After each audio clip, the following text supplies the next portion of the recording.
Di modul kedua ini, kita akan belajar penyebab-penyebab kenapa Anda bermasalah di kartu kredit. Kalau kita tidak tahu penyebabnya, maka kita nggak bakal bisa bagaimana sih cara menanggulanginya seperti apa. Ini berdasarkan pengalaman saya. Di tahun 2005 sampai 2009 ya, saya menjadi seorang pengguna kartu kredit yang tidak tahu, cuman asal pakai aja. Saya hanya menjadi pengguna kartu kredit yang reaktif. Di proyek pertama saya, ketika saya membuat pabrik makanan burung, hanya dengan modal kartu kredit limit 3 juta, ya, 3 juta aja, dalam kurun waktu setahun berkembang menjadi bisnis dengan omset 125 juta per bulan. Itu sangat wow sekali, luar biasa sekali. Tapi karena saya tidak tahu apa penyebab-penyebabnya, yang jadi masalah adalah apa?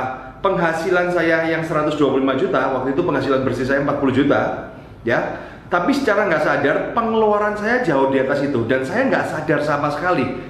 Ternyata apa? Ternyata kartu kredit ketika kita pegang ya kan, ketika kita pegang ya, Anda gunakan untuk apapun, ya.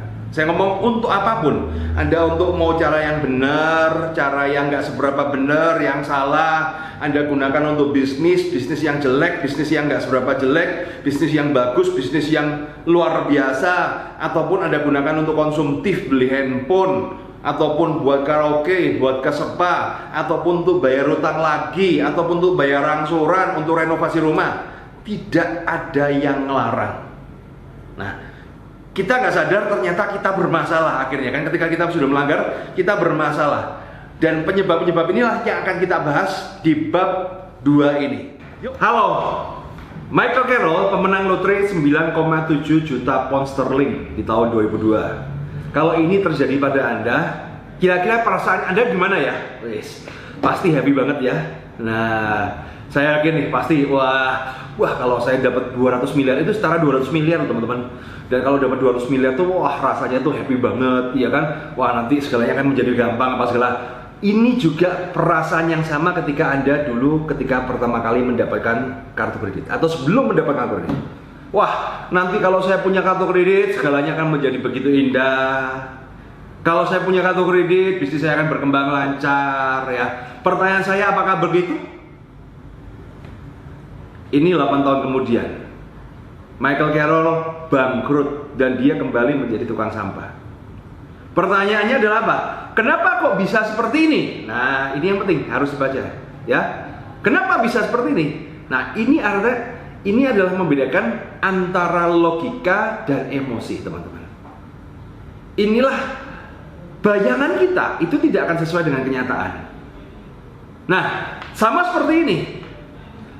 Kredit sebelum cair, saya yakin rencananya begitu indah. Wah, kalau nanti saya dapat kredit 500 juta, yang 200 juta saya buat bisnis. Nanti yang 100 juta dibuat jalan-jalan, yang 100 juta lagi disimpan, yang 100 juta lagi buat investasi. Wah, segalanya begitu. Tapi begitu cair, apa yang terjadi? Duar itu ya kan? Nah, kenapa bisa begitu? Karena apa? Sebelum cair, Anda berpikir dengan logika Anda.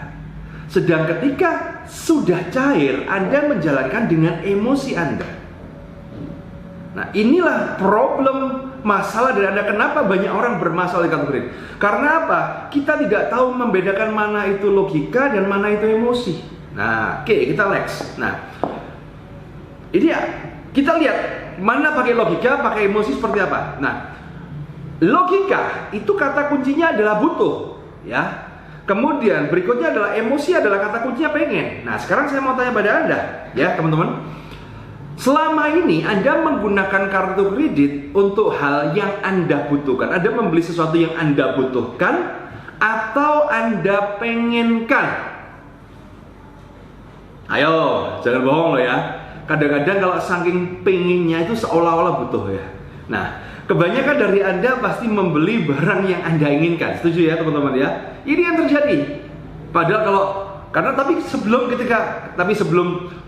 dapat kartu kredit, sebelum ada cair, pasti kan kita berpikir, oh ini kita butuh ini, kita butuh. Tapi begitu kita udah punya duit, bingung ya kan? Nah, berikutnya adalah apa? Logika, dia selalu memakai fakta, data, dan kemudian Emosi itu memakai asumsi. Nah, ini perbedaan di sini, teman-teman. Nah, kadang-kadang kebanyakan dari Anda ini adalah apa? Ketika menggunakan kartu kredit untuk bisnis, ya kan? Anda hitung-hitungannya bukan berdasarkan data, tapi berdasarkan asumsi. Kelihatannya bisnisku itu rame,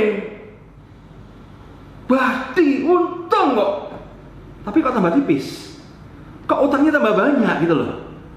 Nah, nggak tak buat apa-apa kok. Nah, sama ya. Sama ketika orang-orang berbicara gini kan, sama seperti orang diet, karena program BJKK ini sebenarnya sama diet keuangan, ya kan. Nah, diet itu kan gampang, ya kan, diet itu kan gampang, cuma dua sih. Satu, kurangi makan, yang kedua, perbanyak olahraga. Tapi kenapa kok banyak orang kesulitan dalam diet gitu ya, termasuk saya juga itu ya. Nah, karena teorinya gampang, tapi kenyataannya teman-teman ya kan, kalau udah malam-malam udah perut gerocok-gerocok ya kan, nggak bisa tidur ya kan, kemudian lihat makanan, lah kok enak ini ya, nah akhirnya ya sudah hancur semua. Nah ini adalah perbedaan antara logika dan emosi, dan ini sangat berhubungan sekali dengan permasalahan Anda di kartu kredit. Kebanyakan dari Anda ketika Anda menggunakan kartu kredit, Anda menggunakan dengan emosi. Nah, oke, sekarang Pak, bedanya apa sih? Bedanya apa sih? Ya kan? Apa perbedaan cara berpikir logika dan emosi dalam mengambil keputusan? Ya, ini agak sedikit rumit, tapi fundamental banget. Karena kalau Anda tidak paham ini, teman-teman, Anda nggak bakal bisa keluar dari masalah Anda. Karena ujung permasalahan Anda, jadi angkal semua permasalahan Anda itu di sini. Ya, jadi gini. Apa yang kita lakukan itu cuma dua hal. Satu, mencari nikmat, yang kedua itu menghindari sengsara. Dah itu aja. Ya, proporsinya secara global itu banyak. 80% yang kita lakukan adalah menghindari sengsara, dengan 20% mencari nikmat. Ya, nah bedanya antara logika dan emosi adalah semua itu sama. Kalau nikmat kita lakukan, kalau sengsara kita nggak mau lakukan. Titik. Cuman bedanya kalau di emosi, teman-teman ya, kalau Anda memakai emosi Anda ya, Anda ketika bertindak langsung Anda lihat tindakan ini menimbulkan nikmat atau sengsara. Kalau sengsara saya tidak melakukan, kalau nikmat saya lakukan. Nah, emosi itu tidak berpikir jangka panjang. Ya, istilahnya kalau sekarang lagi ngetren itu sumbu pendek. Jadi cuman ketika saya melakukan A, kalau nikmat saya lakukan. Kalau nggak nikmat, kalau sengsara saya nggak lakukan. Nah, tapi beda sekali dengan logika. Nah, kalau logika itu caranya apa?